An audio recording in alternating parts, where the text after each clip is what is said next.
Election tribunal ने बानी PTI Imran Khan के इन 122 से कागजात नामजदगी मुस्तरद किए जाने के खिलाफ अपील मुस्तरद, जबकि यास्मीन राशिद को इलेक्शन की इजाज़त दे दी। लाहौर हाई कोर्ट के इलेक्शन ट्रिब्यूनल के जज जस्टिस तारिक नदीम ने इमरान खान, यास्मीन राशिद और दीगर के कागजात मुस्तरद किए जाने के RO के फैसले के खिलाफ अपील पर समाअत की।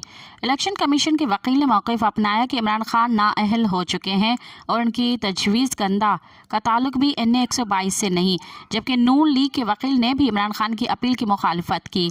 इलेक्शन ट्रिब्यूनल के जज ने RO के फैसले को बरकरार रखते हुए इमरान खान के कागजात मुस्तरद किए जाने के खिलाफ दायर अपील को मुस्तरद कर दिया। मज़ीद ख़बरन ऐं तफ़सीलात लाइ विज़िट कयो असांजी वेबसाइट www.awamiNewsHD.com ऐं ॾिसंदा रहो अवामी न्यूज़ HD।